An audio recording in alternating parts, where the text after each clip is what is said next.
Hey, what's up everyone? It's Miguel here. I want to thank you for joining me on my YouTube channel where I talk about leadership and leadership qualities to help you develop and grow in leadership. We've been doing a 10-part series titled The 10 Qualities of a Great Leader. I want to encourage you to stick around as today we're talking about compassion. Hey, welcome back to the channel. As you know, we talk about leadership and leadership qualities to help you develop and grow here on the channel. And so I want to encourage you that if you're into that type of content, definitely consider subscribing, share the channel with someone else. And if there's a quality or something you'd like for me to talk about with regards to leadership, go ahead and let me know in the comment section below and I'll reply accordingly. I'm also above me going to leave a link, which is to the playlist on the videos we've already done, part of this 10-part series titled 10 Qualities of a Great Leader. When we talk about compassion, there's a few things I want to lay out before we get to that part. When we talk about compassion, we need to also understand what conviction is. Conviction are those things that you've believed. You know, it's the line in the sand, so to speak, where you've said, I'm not crossing this line. These are the parameters. These are the rules, the standings of my life.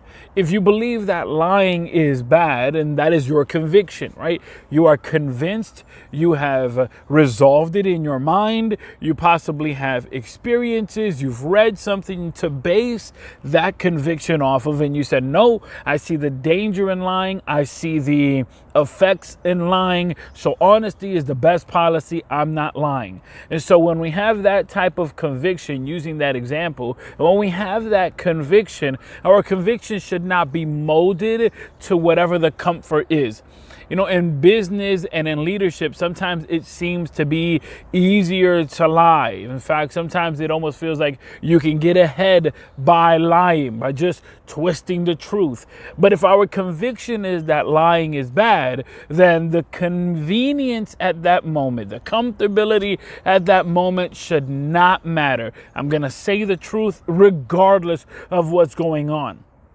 And so comfort, convenience should not come into play when it comes to our convictions. Our convictions should be firm despite of what may come out, right? You just say the truth and you believe that truth and you believe that it's all going to work out because you're being honest and you're being the most authentic you that you can be. Now, when we talk about convenience and when we talk about conviction, we see that battle. But there's also a battle going on between conviction and compassion. Many times we are so caught up on our own convictions that we become self-righteous. And this stops us from being able to be, well, compassionate towards others, towards their needs, towards their thoughts, towards their statements.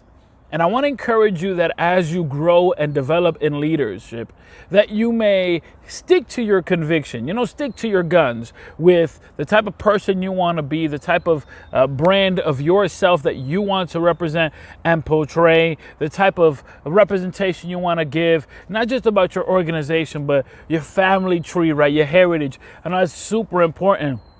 As a Latin American, it's very important to us, when we represent our family. That's something that my mother would always tell me. My father always put in me, when you walk out that door, you're representing the Lebron last name. You're representing the entire family. So it's important that when you get on, that when you get that spotlight, when you get that shine, when you get that eyeball on you, that you keep in mind that you not simply represent yourself, but everybody who paved the way. And so again, I want to encourage you that yes, stick to your conviction, but do not become so in love with your convictions that you become self-righteous, and that would make it so that you are desensitized totally to being compassionate to everyone else's needs, everyone else's thoughts, everyone's desires, everybody's difficulty, because it may be that you have resolved in your mind that lying is bad, while it may be that someone else is still struggling with that. And it should not be that because you are so convinced in your mind that that is bad, that you would become self-righteous and judge the team that is around you because of the fact that, well, you're convinced.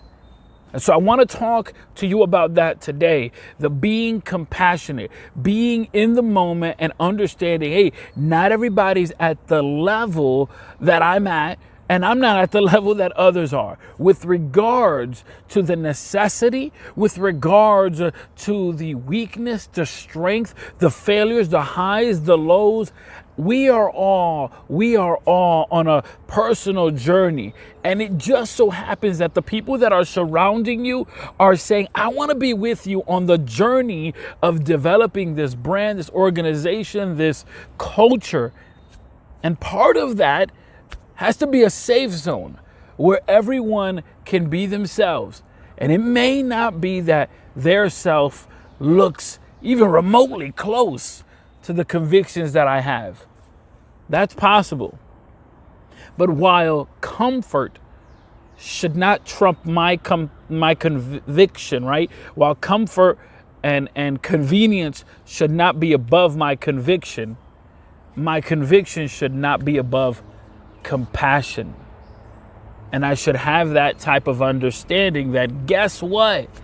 We all make mistakes, and we're not all in the same position, and we're not at the same level.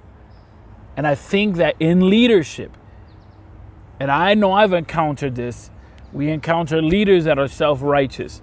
In fact, sometimes we encounter leaders that say, do as I do and not as I say.